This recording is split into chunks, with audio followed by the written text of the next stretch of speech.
Hello, my name's Craig Hassard and I'm the Coordinator of Mindfulness Programs at Monash University, and I'll be presenting this introduction to mindfulness for law students along with Richard Chambers, Mindfulness Consultant at Monash. There's a lot of interest in mindfulness around the university for staff and for students, and for a variety of reasons. So this introduction is to give you a bit of a sense of why it might be important to you both personally and professionally. We're going to break this introduction up into 7 parts. So the first one is going to be looking at mental health and the legal profession. So just set a bit of a context as to why mindfulness is important, particularly from a mental health perspective, because law, along with other professions, can be a very demanding career in terms of not just the time pressures, but also the performance that's expected and the volume of the workload. Now, if we look at the burden of disease around the world in developed countries like Australia, the picture's been looming over the last 50 to 60 years that mental health problems have been on the rise. So depression by the year 2030 is expected to be the developed world's #1 burden of disease. And then you've got heart disease, dementia, alcohol abuse, diabetes, and so on. So our mental health collectively has been going in the wrong direction for quite some years. Now, something needs to happen to turn this around, because this is not an inevitability, but it will be if we just keep doing the same things in the same way.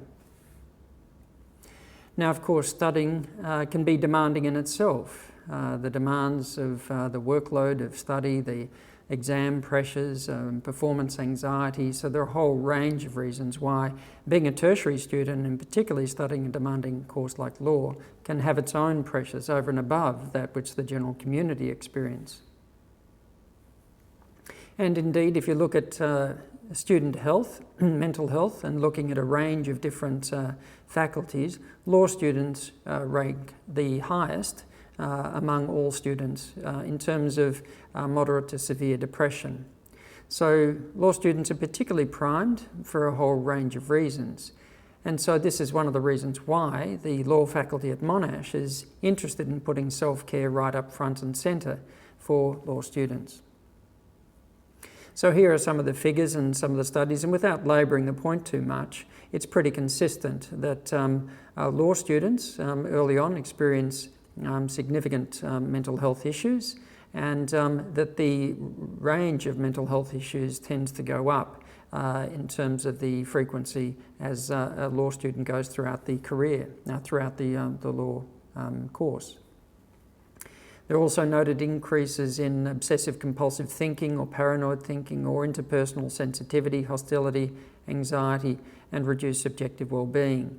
So these are some of the things that often go with that sense of high stress and pressure and poor mental health.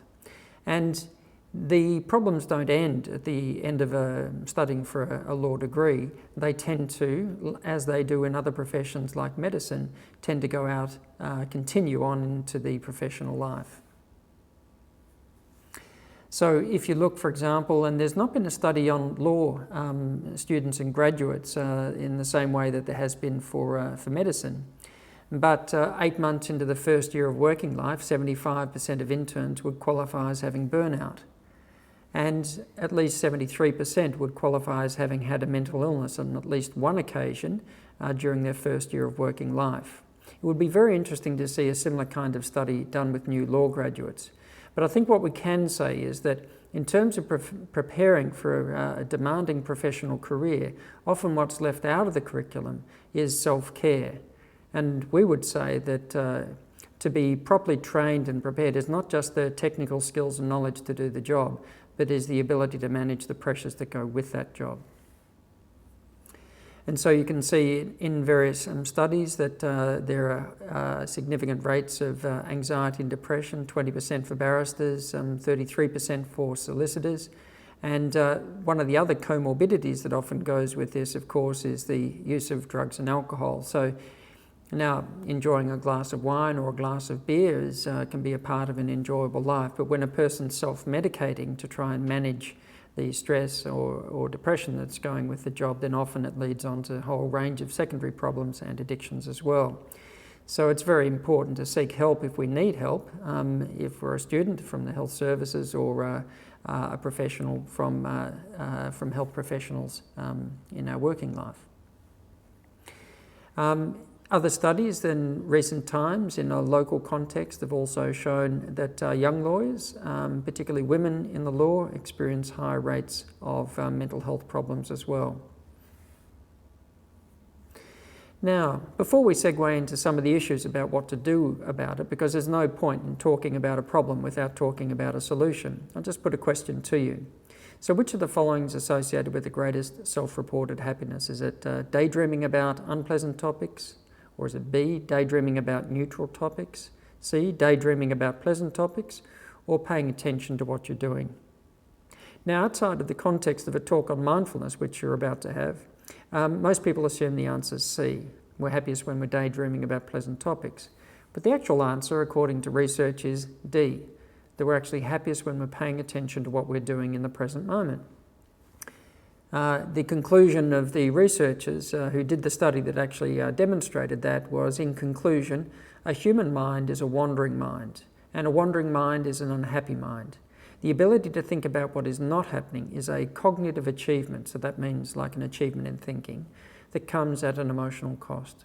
So what is it about the wandering mind? What is it about the distracted, unmindful mind? So these are some of the topics we're going to explore in other sections of this introduction.